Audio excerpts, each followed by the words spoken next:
Coming up now, ladies and gentlemen, we have Suzie Dawson, the spokesperson for the Internet Party. Kia ora, Suzie, how are you?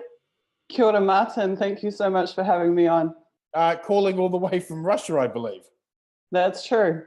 Excellent. Your 60-second opening statement as to why this election is important starts now. The Internet Party wants to update New Zealand. That's what it comes down to. So we have an antiquated political system with really restrictive conditions. We have a parliament that mostly sits empty on Parliament TV. It's just empty benches. You've got to wonder what these guys are actually up to. We have what I call a political degree to Parliament pipeline, where there's an expectation that only a certain class of people with a certain background can even have access to become an MP. The Internet Party believes that real people have the smarts and the lived experience to meaningfully contribute to the future of our country. We believe that our political system must be updated.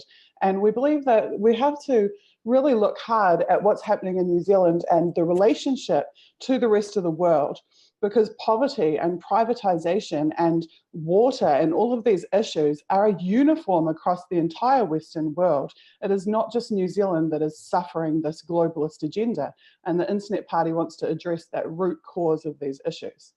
What do you think is the biggest domestic issue for New Zealand right now? Well, coming into this election, being the Internet Party, we wanted to just roll out a bunch of tech initiatives, but we felt unable to do so because the conditions on the ground have deteriorated so significantly that we can't ignore the fact that people need to be housed and people need to be fed. And the Internet Party is the only party that has come up with policies to address this that don't cost any money. So our No More Empty Houses policy is where we've identified that property speculators are buying houses in bulk and then sitting on them until they can make money on them, leaving them empty. And that's constricting the rental market, so people can't even rent a property, let alone buy a property. So we developed a policy where we would take Wins, who has been paying $2,000 a week to put people in motels, and instead have them pay the $700 or $800 a week market rent to get those people into these empty houses. So obviously we are not going after the families that own 1 or 2 properties, but we're going after the property speculators who own 10 or 20 or 100 properties and telling them you can still sell your property when you want to with 30 days notice, but you can't sit on a house and leave it empty for months or years just until you make the money on it. You must make that house available at market rates to New Zealanders. And in doing so, that will bring the rental prices down for everyone. With our No More Hungry Kiwis bill, what we're wanting to do is to have the supermarkets ship their excess food stock directly to the city mission and to the food banks so that we can feed people off. I mean, millions of dollars of perfectly good food is just thrown into dumpsters, dumped in the tip every single day. There's no reason for that. So in France and in other countries around the world, this program has already been implemented, where the supermarkets are not allowed to throw that stock away at the tip. They must ship it to the food banks, and that makes food accessible to all New Zealanders who need it. What do you think the biggest issue in the economy is right now? A complete lack of innovation. So on one hand, we're selling off all of our state assets, which is reducing our income. And then everybody wants to have a conversation about tax. Should we tax higher? How do we get more tax money? What do we do? We don't need to have the focus on collecting money from the citizenry who are already suffering economically. We need to have the focus on creating new income for our country. So step one is not to sell our state assets, because we all know what happens when we sell them. They get assets stripped. They get flogged off for pennies, and then eventually we end up having to buy them back anyway at far more money than we had sold them for in the first place. So the Internet Party innovates constantly. We are the party of technical know-how and new ideas. So we want to get into Bitcoin and the blockchain. We want to create new tech cooperatives in New Zealand where these new initiatives and companies are owned by New Zealanders, where New Zealanders both manage and are the shareholders of these companies. We think initiatives like Kiwi Bank were a bloody good idea. We want to see more of our critical infrastructure owned by New Zealand, not being sold off overseas. And we need to just make the money, not obsess over collecting the money.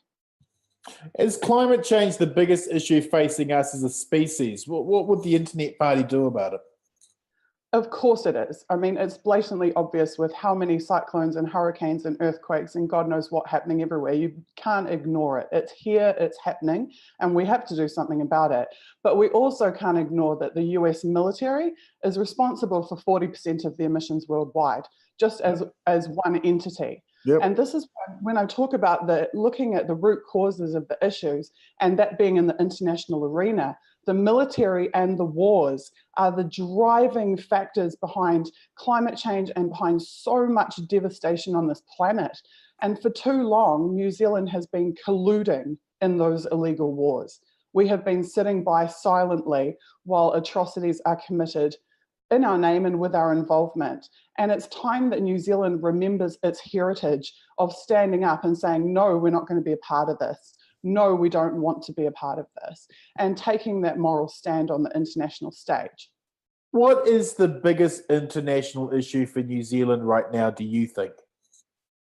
I think that New Zealanders need to understand that things like the GCSB bill are not just a New Zealand issue.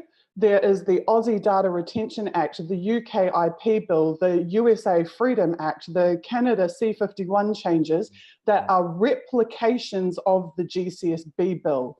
The legislation that has been imposed in New Zealand has been imposed upon countries across the world. And that's why Internet Party has been working with whistleblowers, academics, even a Nobel Peace Prize nominee at our anti-spy bill events every week. If you go look up #anti-spy bill on Twitter, you'll see we've been delving into these issues: mass surveillance, biometric databases, the encroachments upon the privacy of citizens around the world.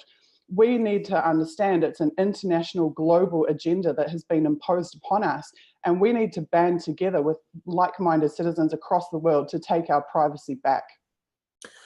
Suzie, you've got 30 seconds for your closing statement. Why should New Zealanders vote for the Internet Party this election? Because the Internet Party is brave, it is courageous, it is young. We are the future of politics. And we have a 20-year-old candidate, a 22-year-old candidate, a 24-year-old candidate that the media has not even let you know exists, because they are afraid of our innovation. They are afraid of our ability to create our own narratives and not work within the confines of the establishment and of the media. The reason that you're not allowed to hear my voice on televised debate is because they are scared of what I have to say. They know it's the truth, they know it's significant, and they know it resonates with New Zealanders.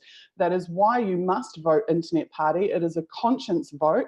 We are not imploding in 2017 if we don't get in. In fact, we're not even concerned about the total votes for this election. We're concerned about movement building for 2020, for 2023, for 2026. We are here to stay, and we will fight for the big powers, the elites, and the issues that other parties are too scared to. Suzie, thank you so much. It's been an absolute pleasure.